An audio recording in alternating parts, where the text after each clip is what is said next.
Section 24 of Neighbourhood, A Year's Life in and About an English Village, by Tickner Edwards. December, Part 1. 1. We sat on the churchyard wall, the Reverend and I, debating many things. It was one of those silent, gloomy afternoons that would be cold but for their exceeding stillness. A heavy grey pall of sky lowered overhead. A multitude of noisy sparrows was going to bed in the thicket of ilex and yew, denoting that the time was nearing sunset, although not a tinge of sunset colour showed in the shrouded west. The same impulse, it seemed, had brought us both out of doors, which elementally was nothing more than a sudden realization of the impossibility of remaining within.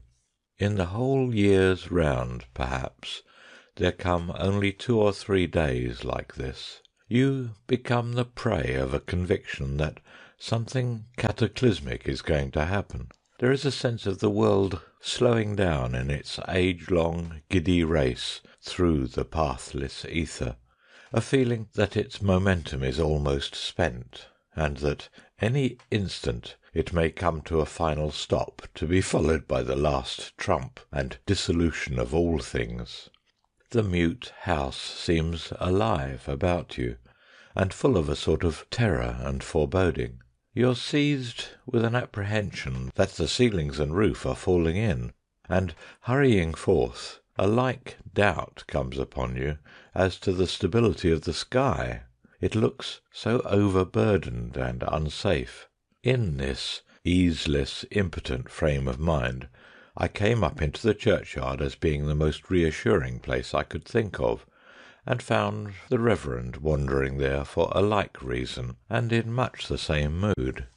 "Wind and dirty weather coming," said he, "the sort of times to make people think of home and fireside, the need for human peace on earth, and goodwill towards men, the very weather for me." As we sat on the wall, silent a while, the bells in far-off Stavisham began their chime, every note drifting over to us, sharp and clear through the miles of torpid air.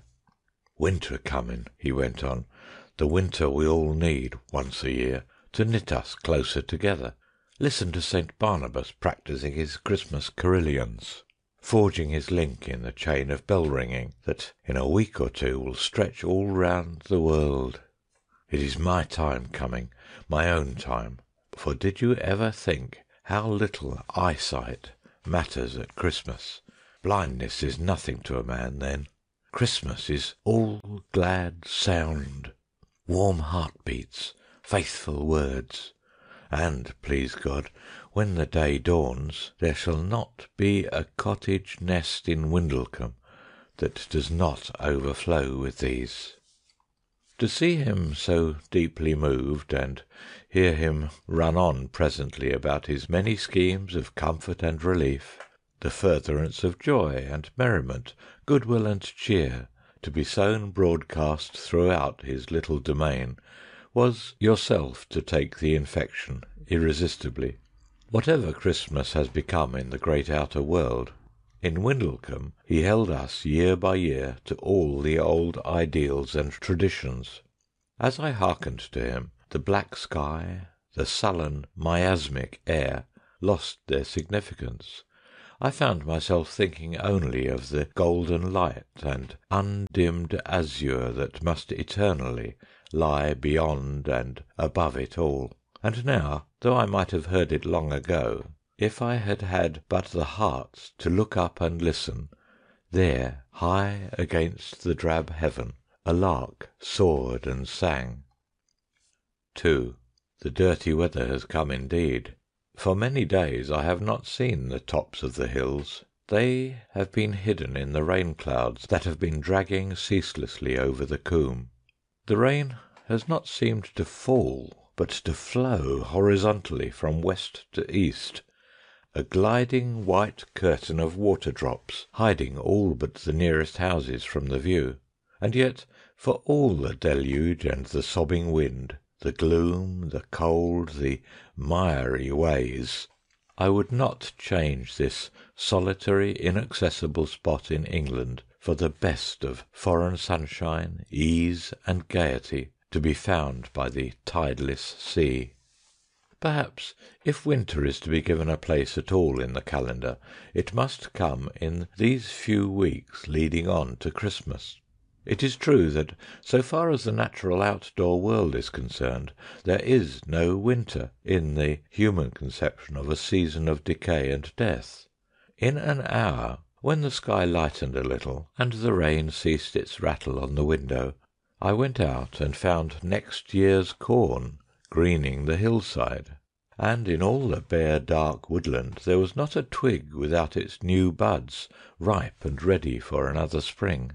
The year's miracle play was beginning all over again before its last lines were said. Yet because, as the old vicar maintains, winter is a human necessity, by reason of its heart-welding, neighbour-making qualities, winter we must all have, and so at this time I am glad to hoodwink myself into the belief that the rough-voiced, harrying weather is the very negation of life, bringing us all together for mutual comfort, like children in the dark. The rain is over now, seemingly for good.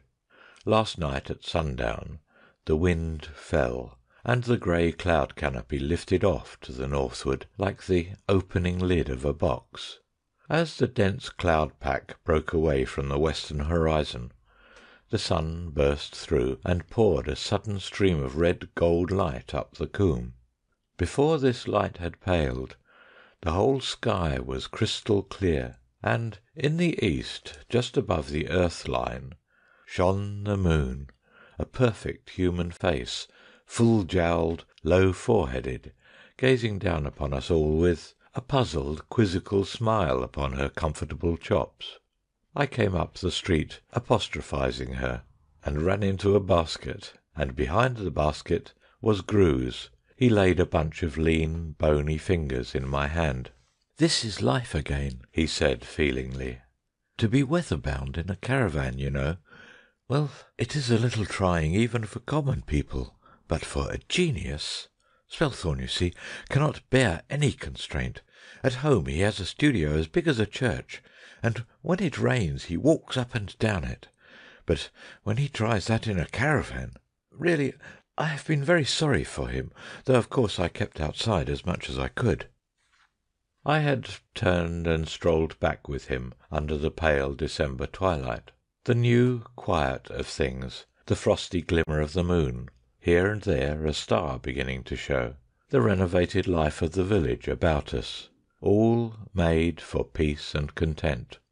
Greuze suddenly stopped and laid his basket down. "Spelthorne wants to move on now," he told me. "He says we have painted the place out, and I haven't tried to persuade him, you know, but I don't want to go, and that's a fact." He looked at me distressfully, his stubbly lantern jaw in his lean hand. "What has happened to change the place so?" he asked. "Everybody you meet looks as if bound for a wedding. You are all humming carol tunes wherever you go. I haven't seen a dirty-faced child for a week. And how the people joke and laugh with each other. It can't be all because Christmas—" "Yes, it is," said I. "It is all because one old man we love insists on having it so, year by year. He has been into every home in the village, great and small, and fired each man, woman, and child with his own rejoicing spirit. If you stop for the next 10 days, you will see things change more thoroughly still. Wait till you see them bringing the Christmas tree up the hill for the children's treat, and the committee going round on Boxing Day to award the prizes for the home decorations. And if you have never heard real old-fashioned carols, nor listened to a real Christmas sermon preached by a holy angel in a white beard—" He took up his basket hurriedly. If I must go," he said, as we trudged on towards the quarry where the caravan had made its pitch, "I shall think of you all wherever I—" It seems rather selfish to press him, don't you think? But perhaps... Oh, here we are. Do come in and talk to Spelthorne for a bit, will you? He sees so little company, and... Is that you at last, Grewes? My good fellow, what an unconscionable time to take in procuring no more than 1 pennyworth of pepper and just a pound of gravy beef. To say that I am excessively annoyed is wholly to understate my... Of course, all my carefully thought-out plans for the meal are entirely upset." I drew back into the darkness. No, not to-night. There are times when you cannot stand, when a call is not convenient, and why on earth don't you tell the selfish old brute to go to smithereens? End of section 24. Please subscribe to update new videos. Please share and like if you enjoyed the video. Thanks so much.